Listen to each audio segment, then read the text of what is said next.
What is up, everybody? I'm NoLucksGiven, and in this video we're going to be looking at Day 1, Game 4 of the February Spring Championship Qualifier. And just to catch you up, if you haven't watched the first 3 videos, in the first 3 rounds we earned 17 points, and in 6 rounds we need to earn 40 points. So we're definitely a little bit behind the 8 ball. And because of that, I am just trying to win. And that is going to wind up changing how I play a little bit in this game, and going to mean that we pick Trophy Hunter instead of just picking Peter Pants, which I think overall has a better placement than Trophy Hunter.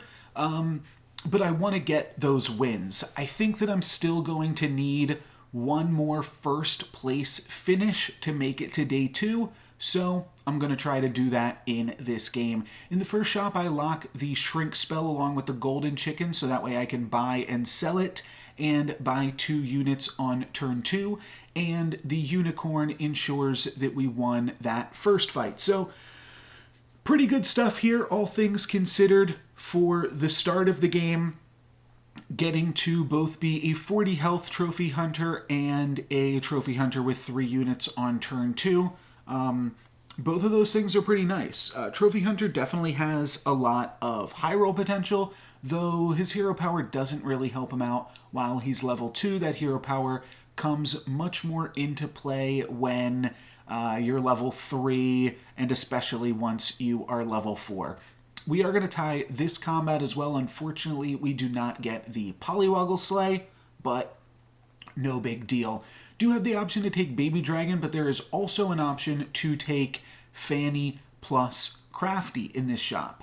And then could also do something weird where, like, I take the Baby Dragon, sell the Polywoggle and the Unicorn, and then also take the Fanny and the Crafty. And the other thing that I'm really considering is selling one of my 2 units to potentially take the For Glory. We're up against a Wonder Waddle that's only at 33, though Wonder Waddle can definitely do some Wonder Waddle things. What I'm thinking, though, is how likely is this Polywoggle to slay versus how likely is it to be relevant for us in this combat. So I sell the Polywoggle to pick up the For Glory, and I'm hoping that Crafty plus Fanny can just win us this combat. And we get kind of close, but unfortunately we do fall short. My opponent with the Jumping Beans is going to be able to defeat us. So we kind of lose the Polywoggle for no reason. It's a little bit regrettable, and now I gotta figure out what we're doing here. I'm definitely picking up the golden chicken, so the question becomes, what 3-drop are we gonna take from this shop? And we've got some dwarves already. I think that some more dwarves can be good just to get us some more stuff. And I'm also debating selling this rainbow unicorn to just pick up this white stag. Actually, I think that's just the play. Yeah. I like that too. That way I get like a stronger board. And the reason that I'm taking white as well and playing all of these dwarves, like I said, is I just want to try to put together the strongest board that I can. I won't mind the tier 3 treasure that you get from Princess White as well, but the main goal here is to just try to be as strong as possible, especially in these tournament lobbies, so that we have the chance to get to level 4. And if we can get to level 4 with a reasonable amount of health, a reasonable board position, then we can definitely build that into something strong going forward. We are going to win this combat too, so things are going well for our little trophy hunter here. And we're on 3.1 now, so not finding any dwarves in this shop. I'll just take the golden chicken and roll with it. Could go for the True Love's Kiss. It's kind of cute on a tier 3 unit to give us a tier 4, because tier 4s are good. We could also do something like Polywoggle, put it behind the stag, so maybe it slays, and then True Love's Kiss it next turn into a 5-drop. How likely are we to slay against a pup is another question we have to ask, and I decide I'm just going to roll for some dwarves. So that is the plan here. I'll sell this golden chicken, pick up another stag though. That is a pretty reasonable unit just to add to the power on the board. Then we're done for the turn. Sherwood Shoreshot is going to snipe our stag, and then Pollywoggle's going to slay against us, and we only got one stag attack, so that is a little bit awkward. We do deal with my opponent's entire front line. Pup is just really strong at this point in the game. They're going to for glory against us as well. And I will take another stag here, and we get Bad Moon. Bad Moon's really good with Trophy Hunter, though I'm even considering just taking Sting, because I don't want to get too greedy with it, but I think we can make Bad Moon work. The thing is, like, Bad Moon only works when you're slaying, which basically means you need Grimsoul, but if we find the Grimsoul, there's a lot of good stuff that we can do. So, take the Bad Moon, take a Candy Rain that pumps up the stag and the doubly, and I feel pretty strong now for the moment. As long as our stag gets to attack, that's going to give plus 12, give plus 6 to 2 different units. So that is quite good. And then next turn is 4.0. I think I was having a lot of troubles with the tracker this game, so you might see that load up and close throughout it.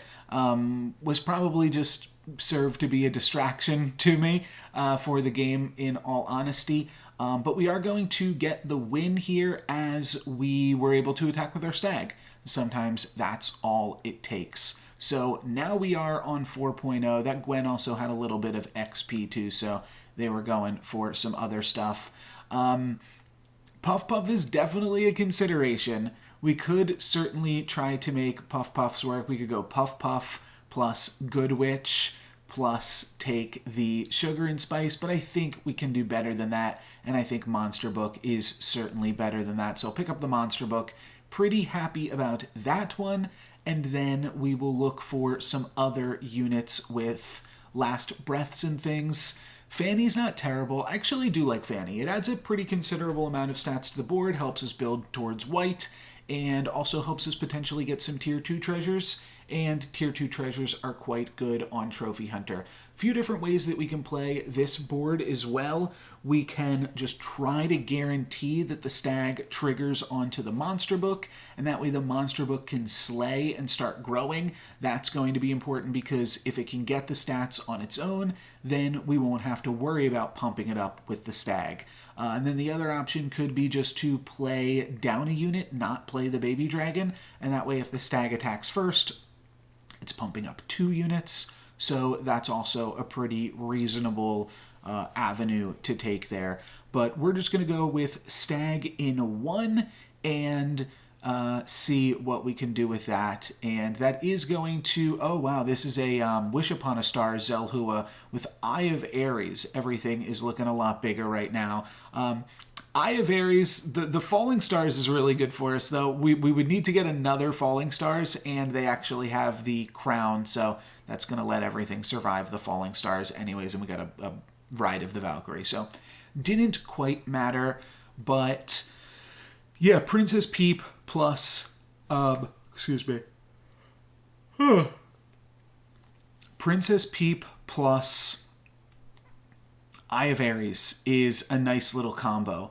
And now I've got to decide some kind of awkward stuff with this board. I kind of like the Lucky as well. I could potentially consider going for the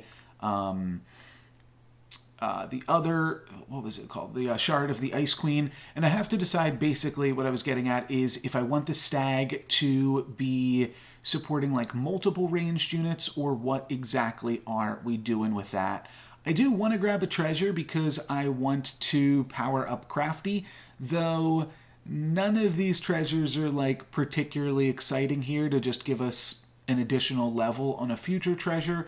That is not even necessarily what we really want playing Trophy Hunter, because, well, I guess it actually is, come to think of it. Yeah, it's okay, because we already have the best Tier 3 treasure, so we could potentially triple the Shadow Assassins and get like a horn or something like that, because we already have this Bad Moon. I was going to say I like Tier 3 treasures more than Tier 4 on Trophy Hunter, but we already found the best Tier 3, so we can pick up some Tier 4s as well and that'll be fine. Or potentially a tier 5, combining that monster book. That could be sweet. We are going to get the Slay with the monster book, and we take out a reasonable unit. We don't take out the Queen of Hearts, but honestly, it goes pretty well for us. We don't get the attack with the Stag, but honestly, this is pretty fine, all things considered, though my opponent has a bunch of units. Another Princess Peep player is actually going to make things a little bit difficult here.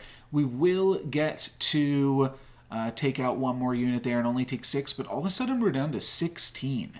And it feels like we were doing better than this, but unfortunately we're down to 16, and we haven't found a Grim Soul in a few turns. We could take a Wretched Mummy, and that is probably the pickup, but we do need to find the Grim Soul, and then we're also in an awkward position where our best unit is neither a Dwarf nor is it a good Trophy Hunter unit, our best unit being the upgraded Stag. So a little bit awkward here, all things considered. I decided I'm going to roll and try to find Shadow Assassin one more time. Don't quite get there. I do find another Mummy, and I think that I really don't want to waste the 2 gold. I could have just purchased the Golden Chicken here, or the Stone Skin. Could go Stone Skin on the Stag. Oh, maybe that is what I do to not waste the gold. Because I don't want to... I want to lock this shop. I want the Mummy, but I can't really sell for the Mummy. That kind of just messes up my whole team, and I do wind up going for the Stone Skin after thinking it over a little bit. And honestly, this board is still really good. If this Stag can attack and allow the Mummy to slay, then we win the combat. Now that's asking for a lot, and the Mummy is going to die right off the bat, and then the monster book gets attacked. So not only was it asking for a lot, but it's also not going to work out, and my opponent has this Soul Tack to prevent a lot of what we were trying to do this turn. So awkwardly, we lose this combat, and we take 12 going down to 4. Didn't feel like we were meant to lose that one, but unfortunately, that is just how the cookies crumble sometimes. Go for a Potion of Heroism on the Monster Book. Try to help that slay a little bit. Now, I'm looking for Mummy, looking for Monster Book, but I'm definitely going to take Baba Yaga. That is quite good right now. And now I have to decide, like, how am I going to get everything in that I want to play? And the answer is probably that I'm no longer playing Dwarves. This Baba Yaga is really expensive, so it's a little bit scary to be running it all, and maybe I should, yeah, I probably should still play the Dwarves in some regard. So basically we're giving ourselves the opportunity to cast 2 spells if this monster book slays, and then we gotta hope that these 2 spells are enough. That's basically all that we can go for here. And I think I am going to decide to sell my Princess White just to cast the Beauty's Influence, and we just need to make sure that we win this one. And really the only way that we can possibly win this one is if our monster book slays and we get some lucky spells out of it, like multiple shrivels or something like that. Not shrivels, apples, rotten apples. But this is going to be tough. Yeah, I could see going for Beauty's Influence on either. I know I want to cast it on something, and I do go for the monster book, thinking that we can potentially, it would allow it to slay survive an oncoming attack. We are going to get a slay with our monster book, and we're going to get a lightning bolt. But you can tell just based off my opponent's board, this is going nowhere. They have an upgraded Angry already. They're 2 XP up. We're dead, and there's nothing we can do. So that is going to be the end of this game, and with that makes it the end of my tournament experience. But just like Game 2, it was really funny. After this tournament was over, the first 2 games that I played were Potion Master and Trophy Hunter. So while this game wasn't part of the tournament, I thought it would be interesting to show off, and this is like what goes right in a Trophy Hunter game. And even we're going to have a pretty similar start, picking up this Fanny just for early game strength. And it really was not my intention to try to make this tournament series like have some non-tournament games, but I felt like it just lined up so well. You know, I am nothing if not a storyteller, and we have these good performances in the tournament. On Skip, had a really good game on Skip, had a reasonable game that just fell a little bit flat on Celestial Tiger, but then we had these horrible performances on both Potion Master and Trophy Hunter, and then immediately the following day, the only two games that I played on Sunday was a Potion Master and a Trophy Hunter game, and you saw the Potion Master game yesterday. Today we're going to look at the Trophy Hunter one. Hopefully my camera is still here. How are we looking? Okay, we're looking good. Let me just make sure that doesn't happen again. Great. Okay. So, Dwarves, Trophy Hunter. Let's see what we can make happen. Fanny plus Crafty is a really good start to Dwarves and Trophy Hunter in general, and is going to allow us to win this combat. And then we get a pretty good turn here as well. I really like Cinderella for grabbing us that tier 2 treasure. That is one thing that we were missing out on in the last Trophy Hunter game. We didn't actually get any tier 2 treasures. This game, things are going to go a little bit better for us, and we also had the dwarves a little bit earlier too. So on this turn, what we can do, if we'd like to, is we can shrink spell, buy, sell golden chicken, and then buy and sell, or buy the other 3 units. So there is some temptation to Cinderella first so that you can get that treasure first. Oh, and that actually is what I go for. Oh, okay, interesting. Okay, this is definitely a different way to play it, but we're going to do a little bit of a lock on 2.2.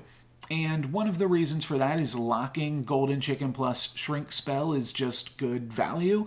And also, it is going to allow us to pick up Mad Mim. And Mad Mim is just really good on Trophy Hunter. That's another thing that we didn't have. We were running with the Stag in the other game, but with Mad Mim, it's going to allow like Mummy to just slay that much easier and be decent for us. So I will just pick up Tiny because that works the best with the current econ, rather than try to pick up the Queen of Hearts. And now we've got extra gold going into the next turn, and we'll try to just cast some spells, pick up some more dwarves, stay as strong as we can, and then probably try to transition that into Trophy Hunter things as we reach level 4. But we're going to be winning against Pup, which is a huge difference from the game we just saw. I'm pretty sure in the game we just looked at, I had a loss against Pup, because Pup is so strong in the early game, but dwarves are stronger. So this is nice. I'm also considering sharding here, and I think I will go for a shard on the donkey. Dancing Sword can be good. It can be make or break on Trophy Hunter. Oh wow, I actually go for it. Oh, that's a little bit surprising, but I guess I felt like I didn't need the Secret Stash health, and I just wanted the plus attack. I go for the shard of the Ice Queen, and I am able to flip the Mummy. Compare that to the last game where I could not shard because my only target for it was the Stag, and that is pretty funny. There were just a lot of similarities from this game and the game that we just looked at, which is the reason that I thought it would be so good to see both of these in the same video. Going to lock for the Shadow Assassin, but I will also potentially be casting the Mixowizzle. It depends. Actually, I don't think I will, because we can buy Shadow Assassin, roll, and pick up another 3-drop. Though we do have the Golden Chicken. Maybe it is worth it with the Golden Chicken. Mummy's going to slay, so that's 2 Mummy missiles. We take out Cindy and something else in the back line, and Crafty and Tiny are going to be able to clean up my opponent's squad here. So 9 damage to this Wonder Waddle. Compare that to last game. I feel like, I mean, I'm going to be saying that a lot, but I'll stop saying it now. I feel like I am, what do they say? It's like on the paper towel commercials or something, right? They're like, compare this to other similar brands. That's what I feel like I keep doing here.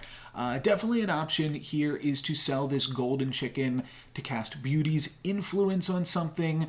The goal being that flips Cinderella.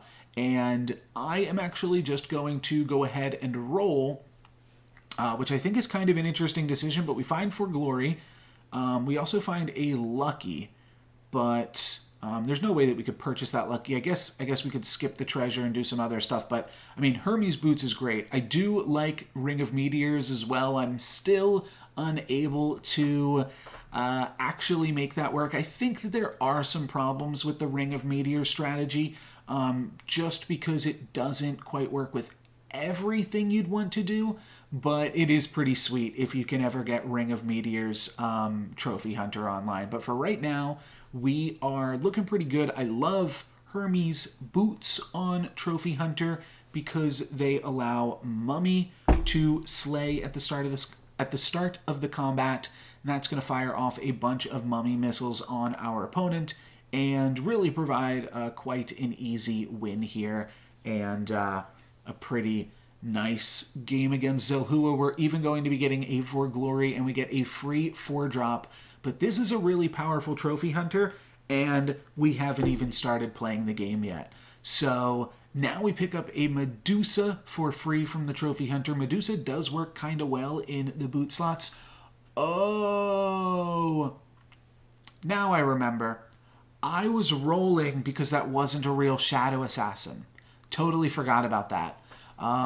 That was a Mix-a-Wizzled Shadow Assassin on a Tiny. So I was rolling to try to triple the Shadow Assassin. There we go. I have the possibility to pick up another boot here, another book here, and then we also have the option to potentially just Masquerade Ball and try to find a Baba Yaga. So it's really interesting whether or not you want to just take this book, but I do think that we should probably be trying to play the book rather than just Masquerade Ball. But I don't know. I mean, it's tempting to Masquerade Ball here too. There's Lancelot, which is decent. There is Baba Yaga, but we're going for the book. We're grabbing the book here. So we'll grab that. I'm going to hang on to the pair of Tinies specifically because they can triple and get us another tier 2 treasure. And then I'm still locking this shop because the chance at a Baba Yaga is just too good to pass up. And I think that we're ahead enough that we can attempt to do so. So that's kind of the plan here. And we are going to be getting another win against this Jax Giant, so pretty good stuff and just all around great combats for us. And a little bit, you know, to some extent, that's the difference between playing in tournaments versus playing on the ladder. There is a really interesting shop there when you have the option to go Riverwash Mermaid and Lightning Dragon, but that's not really what I want to do on Trophy Hunter, and I decided that Lance is also not really what I want to do. If I was just looking for Baba Yaga, maybe it wasn't worth it to lock that shop in place, but we pick up a Grimsoul and we're able to lock another Grimsoul and a monster book on this same turn, so still kind of killing it, still doing some really powerful stuff. And if we wanted to here, we could sell 4 things and pick up the Grimsoul. We could sell this pair of Tinies, the Crafty, and then either the Medusa or the Madman. But I think I like the Madman as well. I mean, I told you Madman is actually quite good on Trophy Hunter, and that was, you know, a pretty reasonable lock on 2.2, despite seeing some less tier 3 minions. Madmim just has a lot of play. There's an interesting, like, Madmim isn't that much worse than Sporko, and by not upgrading to Sporko, basically what you buy yourself is you buy yourself the time to, you just, like, don't buy the Sporko, and then you go straight to the Baba Yaga.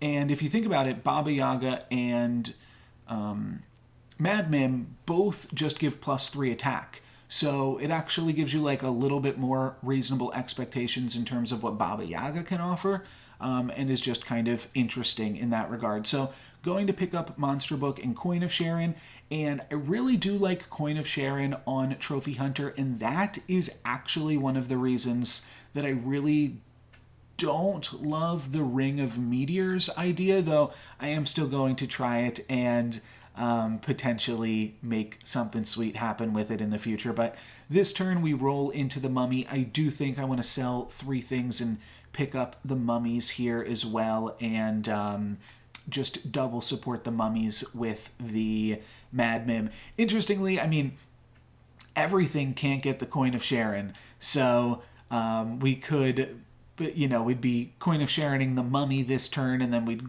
Coin of Sharon Grimsoul the next turn, and then Grimsoul the next turn after that. But it would be a pretty explosive start to the fight if we had the Ring of Meteors, but I'm totally fine just with the Hermes boots here instead. And we are going to be scaling the Shadow Assassin, and honestly, I think we're still pretty powerful. And yeah, think we're looking good leading into 5.0.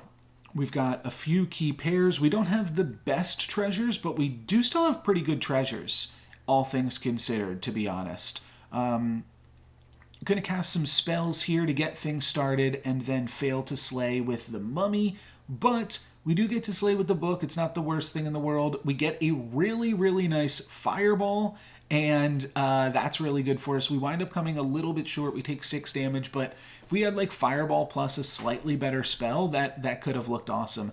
Now we'll pick up the Baba Yaga. Time for that upgrade that we were talking about, and yeah, now really just looking to replace this dancing sword, and another Baba Yaga is also quite good. Also, I obviously love this Shadow Assassin.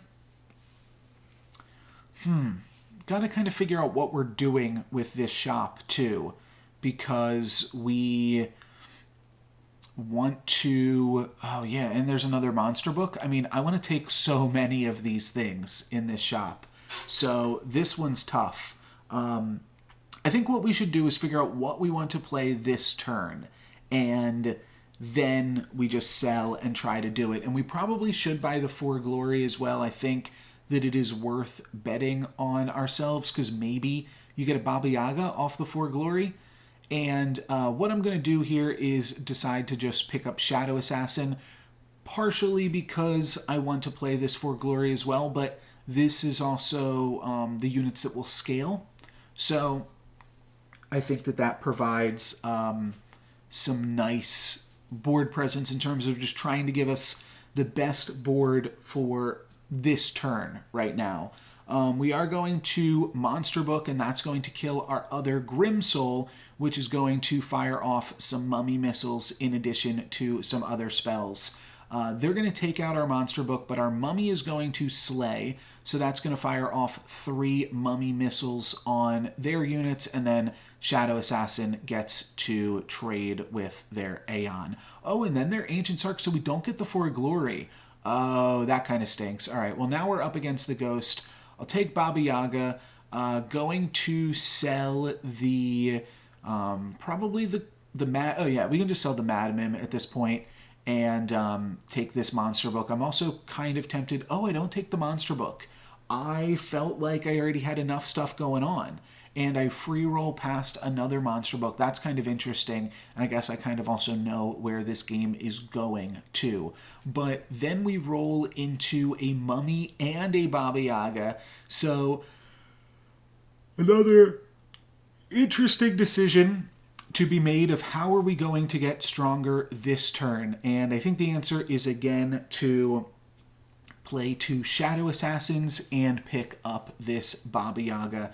And while I don't love that we still have the Shadow Assassins uncompleted, I feel like this always happens when I'm playing Trophy Hunter. I pick up Staff of the Old Toad, and I do not yet have the Shadow Assassins completed. Interestingly there, I could have floated the Dancing Sword. That was a deliberate decision, though. Obviously, this shop is locked, but there is 1 empty space in this shop, so we're going to roll a 4 or 5 cost unit into that empty spot. It's a pretty small thing, but I think it's just worth doing now, and especially against the Ghost. I don't think we're really hurting for this one attack. Casting a bunch of spells against this opponent. No mummy missiles, but I mean, it is the ghost here too. Some less than stellar attacks though, but then the mummy is going to slay and we are going to be victorious. So I will take the triple on the wretched mummy, and that is not going to give us bad moon, so I don't think I want any of these things. Both of the Grim Souls have scaled out of Falling Stars range, so I don't need the Falling Stars there either. Just going to roll and try to find Grim Soul, and there we go. We get the Grim Soul right before 6.0, and still want more Grim Souls though. That's definitely good for us. Ring of Rage is okay, but it's really tough for me to replace any of these treasures. They're just so good, and then I get another Grim Soul. So could have cast that Falling Stars. We would have triggered it on this second Grim Soul, but still, man, this is quite good. I am definitely two ways to play this here. I could Baba Yaga support the Grim Soul, or I could just Baba Yaga support the two things that Grim Soul can land on, and I think this is the route that I'm going to play for this combat. Mostly that's just to keep Shadow Assassins in first attacking positions in 5 and 6. But I could see playing that either way. You could switch the Baba Yaga and the Shadow Assassins around, but this is probably safer, and the fact is we don't have Bad Moon, so we don't need to be slaying with Grim Souls to like get any particular type of scaling or anything like that. We're just going to let Grim Soul die, and then we're going to Mummy Missiles my opponent to death. And there you go. Mummy Missiles really quite strong at this point in the game. We're also going to be casting some spells and clearing my opponent's board with those as well. And yeah, that's basically all she wrote. We'll kill our Grim Soul in the process and get some additional stats onto our Shadow Assassins, but there you go. Could go Burning Palm on Grim Soul. It's not the craziest thing in the world. It definitely helps it slay. Okay. Oh, I don't go for it? Oh, okay. What I do is I check out this opponent and I see what they had last time we fought them. All of these doublies were already bigger than my Grim Soul. I don't know if... Oh, but I go for it anyways. All right, well, fair enough. I don't really remember every single specific point in the game, but I do remember this. On 6.0, we find a Storm King, and that is already in the hundreds because we have been casting tons of spells each turn with the monster book. So this is kind of an interesting strategy that you get to take with Trophy Hunter sometimes, where you are like a spell-based Trophy Hunter, and you get to make some fun stuff happen. Interestingly, I could have put the Grim Soul that's in slot 2. I could have moved everything over one, including the Baba Yaga, but we're going to keep casting some spells here. That is going to pump up some of our team as well, and hopefully can take out this Peter Pan. We'd also wouldn't mind taking out our own Grim Soul so that we can get some more slays, but the Grim Soul is actually going to survive and trigger even more spells. So let's see if these spells are enough to take it down. There is a Smite, there is a Rotten Applewood, there's another Rotten Applewood, and a Pigomorph. So it does look like that is going to be a win, and we even end the combat by slaying again and growing the Storm King again. So pretty epic scaling here in the Storm King. It was at 100 when we started the fight, and now it is at 150. I'll take Grim Soul. Don't want Jormungand. That is not the comp that we are playing. Just looking for Grim Souls and not Dreamin', and potentially Monster Books. We could here decide to just play more Monster Books because we're kind of a Storm King comp at this point. And I want to think about like what is going to give us the most scaling, what's going to give us the most power, and this Storm King is a pretty interesting avenue to victory. It's a little bit awkward to play the Monster Book over the Wretched Mummy because it's obviously so much worse, but as your opponents scale, the mummies start to get a little bit worse if you're not scaling them, and the Storm Kings... Oh, I'm actually going full scaling Oh, I love this. Okay, this is a little bit greedy, but we go full scaling against the Ghost, even cast one more spell just to give a little bit more stats to Storm King. But the idea here is Storm King is going to scale even if it's not in the combat. Let's get the Slay with the Grimsoul, with the Baba Yaga. This is now a ton of extra spells. If my opponent's able to kill my Grimsouls, and this is quite risky, but we're up against the Ghost. And we just want to hope that their Ancient Sarcophagus triggers on my Grimsouls at some point. But for right now, I'm just casting a ton of spells and doing a ton of work with that.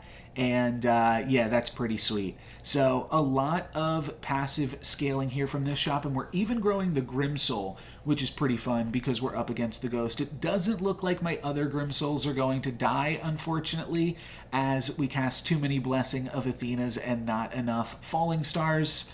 But we are really, really growing the Storm King. We are really growing the Storm King right now because all of these spells are growing that. So that was kind of the idea. We have the boots, so it's not that risky, and we'll take a look in a moment to see how big that Storm King got. But before that combat, it was at 150. How many spells do you think we cast in that time? Well, Monster Book is cool. This is going to allow us to roll and potentially find Monster Book or Grimsoul, both of which would give us a ton of stats onto the board.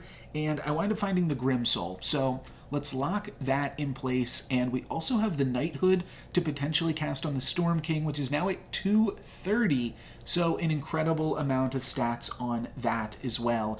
And I am considering playing the Mummy, but I'm also considering playing a Monster Book here as our last unit. And I think that this is the strongest board that we can play, though I could be convinced otherwise.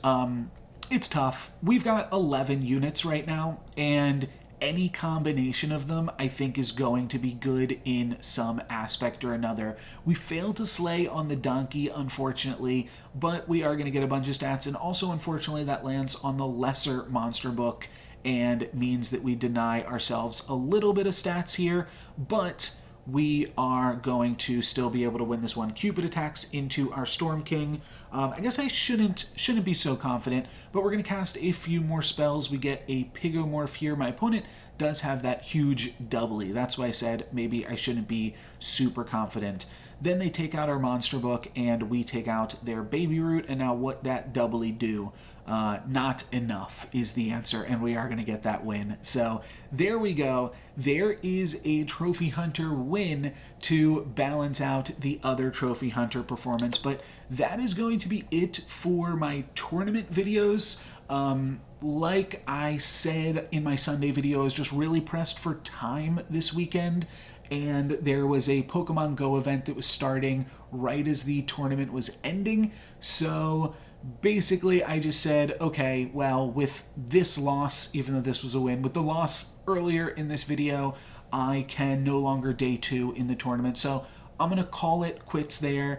I am not lacking for content to show you guys. I don't even know how I'm going to get it all out. I'm not going to go to 3 videos a day. 2 videos is already too much. But I'll figure out some way. I think at some point there's just going to be like a content dump. I might do like just 2 videos a day and then one day have like 5 videos or something like that. I don't know. I haven't quite figured it out, but not hurting for content. But the reason that I bring that up is because I generally do not recommend dropping from events, because you're always learning something. And especially if you're here watching this channel in an informative sense, from an educational sense, would definitely recommend, if you have the opportunity, to participate in any Storybook Brawl game. Now, caveat, if you're not having fun, don't do it. It's not the golden rule, but it's an important rule.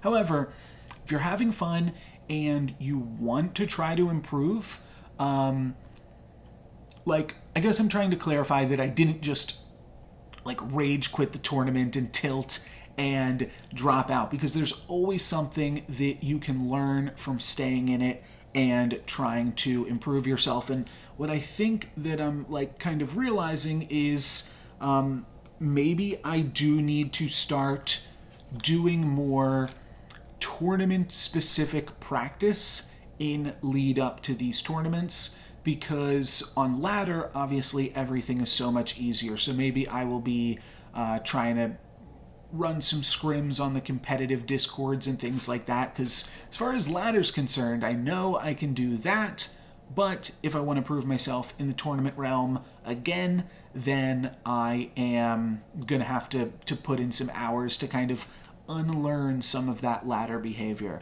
But hopefully you guys still had some fun watching these Trophy Hunter games. That is going to be it for me for this video. Thank you guys very much for watching. I'm NoLucksGiven. Peace.